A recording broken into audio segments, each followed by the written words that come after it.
नमस्कार मित्रों, मैं आपका भाई नवनीत शुक्ला, राष्ट्रीय अध्यक्ष बीडीसी संघ, आप सभी को बहुत बहुत धन्यवाद देता हूं कि आप लोग इतनी विषम परिस्थिति में, मौसम की विपरीत परिस्थितियों के बावजूद आप लोग 6 जनवरी को आप लोगों ने जागरूक बने, जागरूक करे अभियान को सफल बनाया। लगभग 1000 उत्तर प्रदेश के बीडीसी भाइयों ने उसमें भाग लिया और समझा कि मनरेगा में काम कैसे मिलेगा, कैसे भत्ता मिलेगा और कैसे उनको बीमा राशि लोगों को दिलाने का काम करेंगे, परिवारों की सहायता करेंगे। उसके अगले दिन आपको पूरा यह वाकया बताता हूँ महोदय। बहुत लोग अनभिज्ञ हैं, बहुत सारी अनर्गल बातें भी कर रहे हैं। मैं बहुत दुख के साथ कहता हूँ कि हमारे आंदोलन में लाठीचार्ज हुआ। इस लाठीचार्ज की एक एक चोट का बदला संगठन लेगा, संघ लेगा, ऐसा मैं आपसे वादा करता हूं महोदय। 7 जनवरी 2021 को हम लगभग 1000 साथियों के साथ विधानसभा पर जाकर घेराव करने का प्रयास किया। घेराव में वहां की मौजूदा पुलिस ने हमें अरेस्ट किया, हमारे साथियों को अरेस्ट किया और बसों में बिठाकर इको गार्डन में छोड़ने का काम किया। मीटिंग हमारी शुरू हुई, इको गार्डन धरना स्थल पर लोगों को आना शुरू हुआ।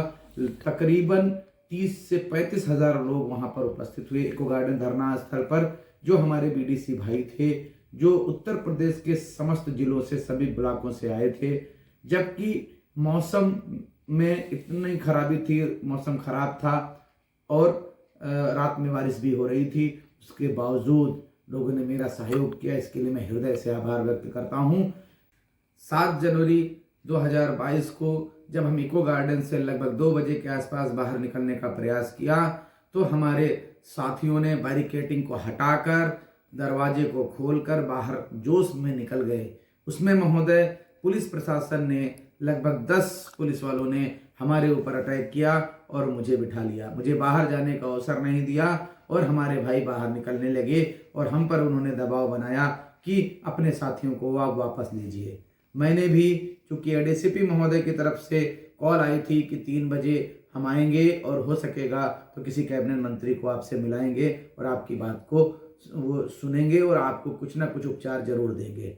हमने अपने साथियों को वापस करने का काम किया। वहां पर लाठीचार्ज हुआ, दुखद है, और हम लोगों ने भी प्रतिकार किया है। ऐसा नहीं है कि हमारे जो योद्धा थे, आप सब योद्धा हैं, रणबांकुरे हैं, आप रणविजय हैं महोदय। आप बीडीसी महोदय उत्तर प्रदेश के नंबर 1 के नेता हैं। आपने अपने आंदोलन को इतना विशाल बना दिया कि अगले दिन सरकार को अधिसूचना लगाने पर मजबूर होना पड़ा। महोदय, आपने बहुत अच्छा कार्यक्रम किया है, आंदोलन जैसा होना चाहिए वैसा हुआ है। उसके बाद हम लोगों ने डीसीपी महोदय को ज्ञापन दिया उनके आश्वासन पर कि मंत्री जी आपसे मिलेंगे 24 घंटे के अंदर, लेकिन दुर्भाग्य से अधिसूचना लग गई। हमें अभी तक मिलने का अवसर नहीं मिला है और कोशिश में हम लगे हैं कि अपने जो मुख्य सचिव हैं उनसे मिलने का हमको जल्द से जल्द अवसर मिले, हम अपनी बात उनके पास रख सकें। उसके बाद धरना स्थल पर मैं तब तक रुका रहा जब तक हमने सबका इलाज नहीं करा लिया। प्रशासन ने हमारे चोटिल भाइयों का इलाज कराया। उसके बाद भी मैं नहीं रुका महोदय। हमने एक एक अपने थाने में बंद बीडीसी भाई को छुड़ाने का काम किया है महोदय। नेतृत्व मैंने किया है, अपने भाइयों का नेतृत्व किया है। हमने आपके आंदोलन को खड़ा किया है। 6 अक्टूबर 2021 को मैंने आंदोलन किया था 10,000 भाइयों के साथ। हमने 5 दिन की भूख हड़ताल नवंबर में करी, जिसमें लगभग 15 से 20 हजार लोगों ने प्रतिभाग किया। और तीसरा वाकया था जब हमने जनवरी में हमने आंदोलन किया, जिसमें बीडीसी स्वाभिमान बचाओ आंदोलन को आप लोगों ने जबरदस्त गांधीवादी विचारों पर किए गए आंदोलन पर दुखद जो लाठीचार्ज हुई, बहुत दुखद है। मैं भूरी भूरी निंदा करता हूं प्रशासन की कि इस प्रकार उनको हमारे बर्बरता से हमारे भाइयों पर लाठी नहीं चलानी चाहिए थी। लेकिन हमारे भाइयों ने भी प्रतिकार किया था, प्रति उत्तर दिया था। थाने में बंद जितने हमारे साथी लोग, थाने में 50 हमारे साथी थाने में बंद कर दिए गए थे। बहुत सारी गाड़ियां बंद कर दी गई थी। उसको छुड़वाने का काम आपके संघ ने किया है महोदय। हमने अपने नेतृत्व को प्रूव किया है। हमने कहा है कि हम न झुकेंगे, न रुकेंगे, न बिकेंगे। हम आपका अधिकार दिलाकर रहेंगे महोदय। हम आपके नेता हैं, आपने मुझे अपना अध्यक्ष चुना है, मैं आपका नेतृत्व करूंगा और कोशिश करूंगा कि आपको कहीं भी खरोंच ना आने पाए महोदय। कुछ लोग कह रहे हैं कि अध्यक्ष जी धरना स्थल से बाहर नहीं निकले। मैं उनको बता दूं कि जब 10 पुलिस वालों ने मुझे रोक लिया तो कुछ लोग, लगभग हजारों की संख्या में लोग मेरे जब देखा कि अध्यक्ष जी को जकड़ लिया गया, पकड़ लिया गया, तो धरना स्थल पर रुक गए। तभी मैंने कॉल करना शुरू कर दिया कि चूंकि मैं नेतृत्व नहीं कर रहा हूं तो आपके साथ अनहोनी हो सकती है, इसीलिए मैंने अपने भाइयों को कदम पीछे करने के लिए कहा। मैं धन्यवाद करता हूं आप सभी का कि मेरे कहने पर आप लोग वापस आए हैं। महोदय, एक दिन में किसी जंग को जीता नहीं जाता। कहते हैं कि जीवन में संघर्ष करते रहिए, और अभी मात्र 4 महीने हुए हैं और हमने जीवन की बात की व्यवस्था, कम से कम हमको जीवन बीमा तो मिला है, मीटिंग भत्ता 1000 रुपए तो हुआ है, मनरेगा में काम भी मिला है। मैंने बहुत सारे आज सीडीओ से बात किए हैं महोदय। सीडीओ महोदय ने कहा कि मेरे पास मनरेगा का ऑर्डर आया है, हमको मीटिंग भत्ता देने की अथॉरिटी। मैंने सबसे कहा है, बहुत ही आक्रोश में मैंने सारे सीडीओ से कहा है कि अपने बीडीओ महोदय को बता दीजिए कि हमारा ब्लॉक अध्यक्ष और जिला अध्यक्ष को कुर्सी देने का काम करें, और जो अधिकार मेरे हैं, जो भी अधिकार हमारे हैं, उन्हें सही से देने का काम करें, अन्यथा पूरे उत्तर प्रदेश में कोहराम ऐसे ही मचता रहेगा।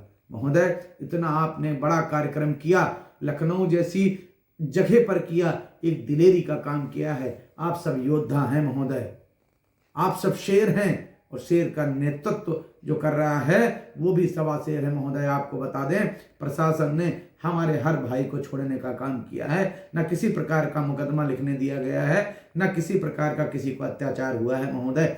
आपको बता दूं कि इतना बड़ा आंदोलन होने के बाद भी मीडिया मौन है, विपक्ष चुप है। किसी जिम्मेदार ने, किसी राजनीतिक दल ने आपके संगठन के लोगों पर जो लाठीचार्ज हुआ है, किसी ने एक टिप्पणी तक करना उचित नहीं समझा, किसी ने हालचाल लेना उचित नहीं समझा, जिसकी हम आप जिंदाबाद मुर्दाबाद करते रहते हैं महोदय। आपसे हाथ जोड़कर निवेदन है कि ऐसे जब कृत्य होते हैं तो जनतंत्र में लोग उठते हैं और आंदोलन करते हैं। वो आंदोलन करने के बाद इन अत्याचार और अत्याचारियों को खत्म करते हैं महोदय। हमको आपको संगठित रहना है, सचेत रहना है, एक संगठन, एक सोच को आगे बढ़ाना है महोदय। जिस प्रकार आपने लगातार साथ दिया है, इस प्रकार भी आप संगठन को आगे बढ़ाते रहिए, हर बीडीसी को अपने साथ जोड़ते रहिए, और मुझे आशा और विश्वास है कि आज नहीं तो कल हम अवश्य जीतेंगे, जीत लेंगे। ये खुद से वादा करो, और जितना सोचते हो कोशिश उससे ज्यादा करो महोदय। निश्चित तौर पर हम लोग जीतेंगे, और जीतेंगे, लड़ेंगे लड़ेंगे और जीतेंगे जीतेंगे। आप सब सचेत रहें, संगठित रहें, किसी भी लोगों के बरगलाने पर मर रहे हैं। कोई चंदा मांगता है किसी कार्यक्रम के लिए, मीडिया बुलाने के लिए, बहुत लोग कहेंगे कि मीडिया हमको बुलानी है, हमको पैसा दे दिया जाए। बहुत लोग कहेंगे मुझे कार्यक्रम करना है, पैसे दे दीजिए। बहुत लोग आपसे कहेंगे कि हमको अध्यक्ष जी की सहायता करनी है, पैसे दे दीजिए। लेकिन ऐसा किसी भी के कहने पर आप 1 रुपए का चंदा नहीं देंगे। किसी के कहने पर जब तक राष्ट्रीय नेतृत्व द्वारा आपको, प्रांतीय नेतृत्व द्वारा आपको ना कहा जाए, निर्देशित ना किया जाए, कहीं पर धरना और ज्ञापन का काम नहीं करेंगे, किसी प्रकार की उद्दंडता नहीं करेंगे।